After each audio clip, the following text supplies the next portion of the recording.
제가 미국에 온 지 1년 반 만에 드디어 미국 빅테크 취업에 성공해서 다시 직장인이 되었습니다.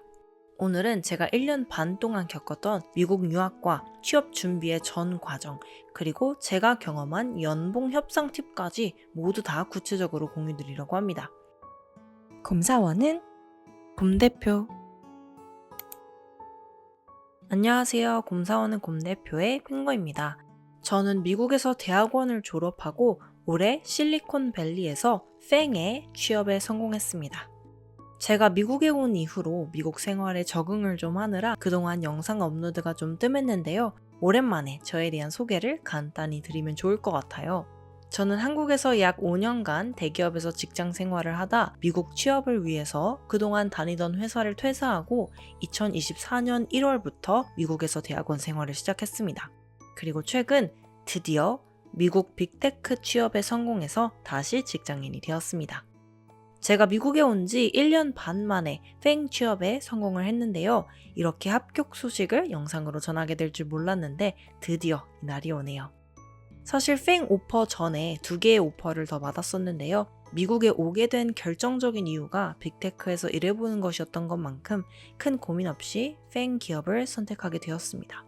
오늘은 제가 1년 반 동안 겪었던 미국 유학과 취업 준비의 전 과정, 그리고 제가 경험한 연봉 협상 팁까지 모두 다 구체적으로 공유드리려고 합니다. 실제로 제가 여러 회사에서 받았던 오퍼들을 가능한 한 최대한 자세하게 공유드리려고 하니까요. 미국 취업에 관심이 있으시거나 앞으로 미국에 오실 계획이 있으신 분들께 도움이 되길 바랍니다.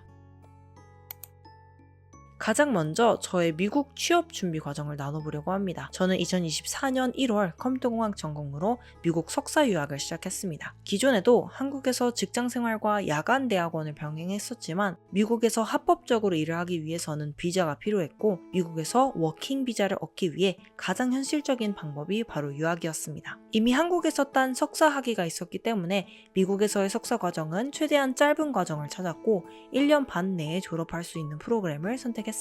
중간에는 여름 인턴십도 경험했는데요. 미국 인턴십 관련해서도 따로 정리한 영상이 있으니 궁금하신 분들은 함께 봐주시면 좋을 것 같습니다. 저는 2025년 5월 졸업을 목표로 석사 프로그램에서 공부를 했고요. 본격적인 정규직 지원은 2024년 9월부터 시작했습니다. 하지만 한국에서 5년 일했던 미드에서 시니어 레벨 경력이 있어서 그런지 신입 중심의 하반기 채용 시즌에는 기회가 많지 않았습니다. 첫 오퍼를 받은 건 2025년 3월이었고 그 전까지는 학업과 지원을 병행하며 무소득으로 지내야 했습니다. 이 경험을 바탕으로 정리해보면 미국에서 취업 합격이 나오는 시기는 크게 3가지로 나눌 수 있습니다. 물론 이는 5월 졸업 기준이고 겨울 졸업자나 쿼터 제도 학교에 다니시는 분들은 상황에 맞게 조정하시면 됩니다. 우선 8월에서 11월은 여름 인턴십을 통해서 정규직 전환 오퍼가 가장 많이 나오는 시기입니다. 그 이후에 있는 11월부터 3월까지는 가장 본격적인 신입사원의 채용 시즌이고요. 3월부터 5월 졸업 이후 한 2개월 정도까지 7월까지가 신입과 경력직 모두 많이 합격을 하는 시기입니다. 물론 개인 상황에 따라 다를 수 있지만 제 경험과 주변 사례를 종합해보면 대체로 이런 흐름이 보였습니다. 약 7,800건의 지원서를 제출했고 그중 3곳에서 오퍼를 받았습니다. 최종적으로는 팽의 프로덕트 분석가 포지션을 선택해 취업하게 되었고요. 그리고 팽에서 취업한 이 자리는 무려 6번의 면접을 거쳐 합격하게 된 정말 쉽지 않았던 여정이었습니다. 이 과정에서 서류 준비, 코딩 테스트, 인터뷰 대비 등 말씀드리고 싶은 내용이 정말 많고 이 디테일들은 앞으로 저희 채널에서 천천히 풀어볼 예정이니 궁금하신 분들은 꼭 채널 구독과 알림 설정 부탁드립니다. 오늘 영상에서는 이런 디테일보다는 좀 더 큰 틀에서 제가 경험했던 취업 여정 전반에 집중해서 그 과정에서 어떤 고민과 선택을 했는지를 중심으로 나눠보려고 합니다. 저는 총 3곳에서 최종 오퍼를 받았는데요. 최대한 구체적으로 솔직하게 그 과정을 공유드리겠습니다. 2024년 9월부터 저는 본격적으로 정규직 지원을 시작해서 12월쯤 월마트로부터 첫 오퍼를 받게 되었습니다. 월마트는 미국 매출 1위 기업으로 포춘 500에서 1위를 기록한 세계 최대 리테일 기업입니다. 이때 받은 포지션은 시니어 데이터 분석가로 경력직 중에서도 꽤 높은 직급이었기 때문에 기대가 컸습니다. 하지만 최종 단계에서 HR이 갑자기 1월 이전에 입사가 가능해야 한다는 조건을 내걸면서 오퍼는 결국 무산되고 말았습니다. 이미 제 이력서에는 2025년 5월 졸업 예정이라고 명시되어 있었기 때문에 처음부터 면접 대상이 아니었어야 했던 상황이었죠. HR 측의 실수로 5번의 면접을 다 마친 이후에 합격 통보까지 받고 나서야 거절당한 이 경험은 정말 허탈하고 힘들었습니다. 더군다나 이 당시에는 3개월 가까이 지속적으로 지원을 이어가던 시기였고 월마트는 개인적으로도 꼭 가고 싶었던 회사라 실망이 컸습니다. 게다가 11월 말부터 미국은 땡스기빙 이후로 채용 시장이 급격히 얼어붙기 때문에 12월 당시에는 지원할 만한 기업도 거의 남지 않은 상태였습니다. 결국 저는 이 시기를 재충전의 시간으로 삼고 여행도 다니면서 1월 중순까지는 잠시 멈춰가기로 했습니다. 2025년 1월 다시 지원을 시작하며 한 달에 150개에서 200개씩 서류를 제출하던 시간을 이어왔습니다. 그리고 놀랍게도 3월에 월마트의 디렉터급 인사로부터 직접 연락이 왔습니다. 이전에 저를 인터뷰했던 분이었는데 아직 해당 포지션이 비어있고 제가 이미 모든 면접을 통과했기 때문에 추가 인터뷰 없이 오퍼를 바로 주겠다고 한 것이죠. 처음에는 너무너무 기뻤지만 구체적인 오퍼를 받아보았을 때에는 2가지 아쉬움이 있었습니다. 우선 총 보상이 약 140K 수준으로 영상 촬영하는 시점의 환율 기준으로 약 2억 원에 조금 못 미치는 수준이었습니다. 한국에서 이 영상을 보시는 분들은 이 연봉 수준이 높다고 생각하실 수 있지만 미국의 물가나 생활비를 고려하면 현실적으로 그렇게 높은 금액이 아니었습니다. 오히려 시니어 직급치고는 낮은 편이었습니다. 주니어 직급으로 이 정도 연봉이라면 앞으로 더 높아질 기대감이 있을 텐데 이미 시니어급으로 맞춰진 연봉이기 때문에 이 이상 높아지는 데에는 한계가 보였습니다. 또한 근무지가 도시가 아닌 미국 아칸소라는 작은 주의 지역이었고 서부나 동부보다는 젊은 사람들이 생활하고 어울리기엔 제한적이라는 점이 우려되었습니다. 그래서 오퍼를 수락하되 다른 가능성도 계속 열어두고 지원을 이어가기로 했습니다. 그로부터 정말 신기하게도 단 이틀 만에 AI 스타트업인 스케일 AI에서 링크드인을 통해서 포지션에 관심이 있다면 지원을 해보라는 메시지를 받았습니다. 스케일 AI는 올해 6월 메타에서 지분의 49%를 약 148억 달러에 인수를 하기도 한 미국에서 급성장하고 있는 그런 스타트업입니다. 그래서 저는 Strategic Project Lead라는 포지션으로 총 5번의 면접을 보았고 약 3주 만에 최종 오퍼를 받게 되었습니다. 이때 면접은 SQL 코딩 테스트를 2번 보았고요. 케이스 면접 2번, 인성 면접 1번으로 이루어져 있었습니다. 이 회사는 프로젝트 단위로 매출이 발생하는 구조이기 때문에 프로젝트 운영을 책임지는 프로젝트 매니저의 역할이 핵심적인 비즈니스 중심 역할이었습니다. 여기에서 받은 총 보상이 월마트 대비 약 3배 수준이었고 근무지가 샌프란시스코로 제가 원하는 테크 업계 종사자들이 모두 다 모여있는 지역이었습니다. RSU, 즉 주식 보상이 제외된 베이스 연봉과 성과급만으로 비교를 했을 때에는 월마트보다 약 2배 이상 높은 오퍼를 받았습니다. 이 오퍼에서 연봉, 지역, 성장 가능성 모두 매력적이었지만 데이터 관련 직무가 아닌 프로젝트 매니징 직무라는 점에서 직무 만족도가 최상이 아니라는 약간의 고민이 있었습니다. 동시에 진행되던 또 하나의 면접이 있었는데요. 바로 제가 최종 선택하게 된 팽의 프로덕트 분석가 포지션입니다. 사실 이 안에는 나름대로의 히스토리가 길게 있었습니다. 처음에 제가 데이터 사이언티스트로 포지션으로 지원을 했지만 짧은 전화 인터뷰를 제외하고도 총 5번의 인터뷰를 보았는데 최종적으로는 불합격 통보를 받았습니다. 그런데 불합격 통보를 받았을 때 HR이 다른 포지션에도 관심이 있으면 연결해주겠다고 연락을 주었고 그 결과 지금 합격한 프로덕트 분석가 팀에서 새롭게 면접 제안을 받게 되었습니다. 그 이후 프로덕트 분석가로 총 6번의 인터뷰를 거쳤고 결국 이 팽 회사와 총 11번의 면접 끝에 최종 합격을 하게 되었습니다. 생각보다 굉장히 길고도 험난한 과정이었습니다. 이때 면접들에서는 SQL 코딩 테스트, 통계 관련 면접과 비즈니스 케이스 면접으로 구성된 면접이었습니다.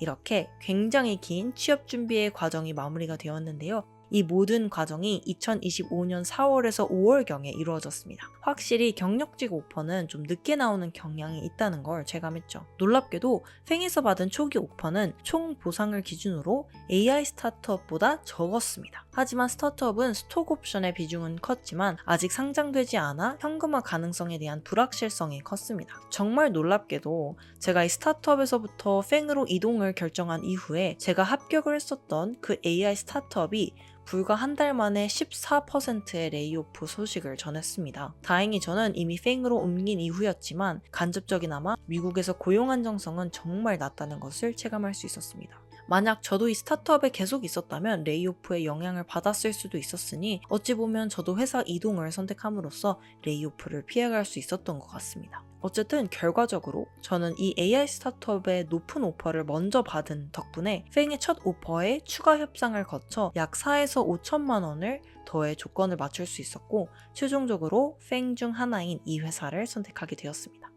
그럼 잠시 각 오퍼를 비교하면서 최종 결정 요인들을 정리해 보겠습니다. 우선 월마트는 연봉이 비교적 낮고 지역이 외진 점이 결정적으로 아쉬웠습니다. AI 스타트업은 연봉과 지역이 너무너무 마음에 들었지만 데이터를 다루지 못한다는 점에서 직무 만족도가 높지 않았습니다. 팽은 연봉은 AI 스타트업에 비해서는 조금 낮았지만 직무 만족도와 복지, 안정성, 그리고 커리어 성장 가능성에서 모두 만족스러웠고 최종적으로 선택을 하게 되었습니다. 무엇보다 내가 하는 일이 수억 명의 유저들에게 영향력을 줄 수 있는 스케일이라는 점, 그리고 아침부터 저녁까지 제공되는 식사, 셔틀버스, 해외 원격 근무 가능 등 뛰어난 복지 혜택도 결정에 큰 영향을 줬습니다.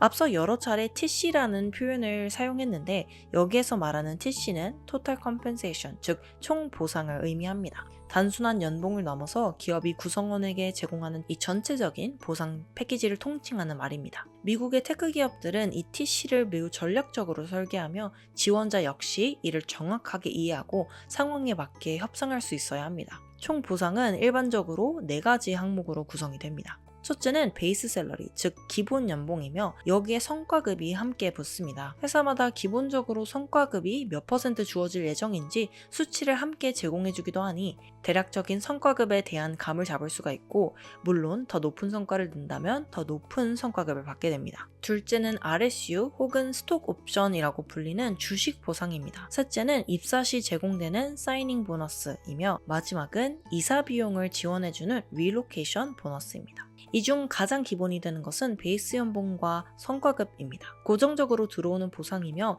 예측 가능성과 안정성 면에서 가장 중요한 요소이죠. 다만 미국의 테크업계에서는 RSU, 즉 제한 조건부 주식 보상이 전체 보상에 굉장히 큰 비중을 차지합니다. 단순히 금액만 확인할 것이 아니라 베스팅 기간, 즉 이 금액이 몇 년에 걸쳐서 어떻게 주어지도록 설계되었는지를 반드시 함께 살펴보아야 합니다. 예를 들어 어떤 회사는 4년에 걸쳐서 매년 25%씩 RSU를 지급하는 evenly distributed 구조를 채택하기도 합니다. 즉 처음부터 매분기 동일한 비율로 RSU를 지급하는 것이죠. 반면 다른 회사는 첫 해에는 5%만 지급하고 두 번째 해에 15%, 나머지 2년 동안은 40%씩 나눠서 지급하는 백로디드 구조를 취하기도 합니다. RSU는 시간이 지남에 따라서 점차 달성이 되는 보상이기 때문에 실제 수령액은 이러한 지급 구조에 따라서 크게 달라질 수 있습니다. 한편 사이닝 보너스와 리로케이션 보너스는 주로 이 회사에서 최초로 입사하는 신규 입사자에게 주어지며 협상 과정에서 유용하게 활용을 할 수 있는 카드입니다. 중요한 점은 이 두 가지를 처음부터 언급하기보다는 기본 연봉과 RSU를 최대한으로 올린 이후에 마지막 단계에서 제안하는 것이 훨씬 더 효과적이라는 것입니다. 실제로 제가 활용했던 방식은 다음과 같습니다. 우선 A사에서 이 정도 수준의 오퍼를 받았다고 말을 하며 베이스와 RSU 조건을 조정합니다. 상대방이 어느 정도 맞춰줬다면 그 이후에 자연스럽게 다음과 같이 이어갑니다.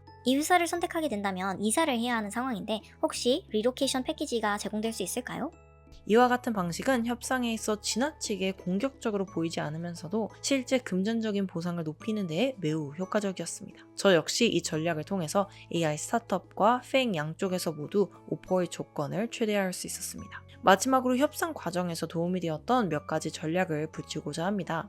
첫 번째, 시장 데이터를 확보하라. 블라인드나 levels.fyi 등 다양한 커뮤니티와 보상 비교 사이트를 통해서 본인의 연차와 직무에 해당하는 시장 수준의 TC를 미리 파악해두는 것이 중요합니다. 그래야 상대가 제안하는 조건이 정말 합리적인지 비교 판단할 수 있는 기준이 되어집니다. 두 번째, 경쟁 오퍼의 존재를 암시하라. 실제 오퍼가 없더라도 다른 회사에서는 이 정도 조건을 제시했다라고 언급하는 것만으로도 협상력은 굉장히 크게 달라질 수 있습니다. 다만 수치를 구체적으로 말할 때는 신뢰할 수 있는 근거가 뒷받침되어야 하며 때로는 회사에서 오퍼레터를 증거로 요청하기도 하니 블러핑은 위험할 수 있습니다. 세 번째, 첫 제안은 참고용일 뿐입니다. 대부분의 첫 오퍼는 회사 입장에서 안전한 수준으로 제시를 합니다. 여기에서 더 협상의 가능성이 있다는 것을 염두에 두고 제안을 하는 금액이기 때문에 협상의 여지는 거의 항상 존재합니다. 그래서 첫 오퍼가 높더라도 거기에서 그치지 말고 최대한 더 높여보는 것도 좋습니다. 네 번째는 항상 높은 제안이 좋은 것만은 아니라는 점입니다. 일부 스타트업이나 급성장 중인 기업에서는 시장 평균보다 훨씬 더 높은 TC를 제시하기도 합니다. 이는 곧 높은 기대치와 성과 압박 그리고 레이오프의 리스크를 동반할 수 있습니다. 특히 동일한 레벨 내에서도 보상 수준이 상대적으로 높은 직원이 우선적으로 구조조정의 대상이 되는 경우도 실제로 존재합니다. 즉, 높은 보상이 눈에 띄는 비용으로 작용하면서 위기 상황에서 먼저 잘릴 수가 있는 리스크가 될 수 있는 것이죠. 따라서 협상 시에는 단순히 금액만이 아니라 기업의 재무적 안정성, 직무의 지속 가능성, 그리고 조직 내에서 나의 위치가 어떻게 설정될지를 함께 고려하는 것이 중요합니다. 제 미국 취업 여정과 그 과정에서의 연봉 협상 경험들을 아주 구체적으로 나눠보았습니다. 물론 일반적인 정보나 팁도 중요하지만 때로는 누군가의 구체적인 사례를 통해 더 큰 공감과 실질적인 도움을 얻을 수 있다고 생각했기에 이번에는 저의 이야기를 조금 더 자세히 풀어보았습니다. 지금 저는 입사한 지 약 2달 차에 접어들어 있고 온보딩을 마친 뒤 조직 단위의 프로젝트 1개와 팀 단위의 프로젝트 2개를 함께 진행하며 천천히 의미 있는 임팩트를 만들어가기 위해 노력하고 있습니다. 이사와 새로운 환경에 적응하느라 한동안 유튜브 활동은 다소 뜸했지만 이제는 조금씩 루틴을 되찾아가고 있어서 앞으로는 더 자주 취업과 미국 생활과 관련된 이야기들을 전해드릴 수 있을 것 같아요. 또한 취업 준비에 도움이 될 수 있도록 그동안 제가 대학원 커리어센터에서 멘토로 활동하면서 사용했던 양질의 자료들을 바탕으로 가이드 PDF도 함께 제작 중입니다. 그동안 접근하기 어려웠던 실질적이고 구체적인 자료들을 보다 많은 분들과 나눌 수 있었으면 합니다. 혹시 미국 취업이나 미국 생활에 대해서 궁금한 점이 있으신가요? 댓글로 남겨주시면 준비 중인 PDF나 향후 영상 컨텐츠에 최대한 반영해서 더 풍부한 내용으로 돌아오겠습니다. 오늘 영상이 조금이라도 도움이 되었길 바라며 앞으로는 더 자주 인사드릴 수 있도록 하겠습니다. 감사합니다. 지금까지 검대표 핑곰이었습니다.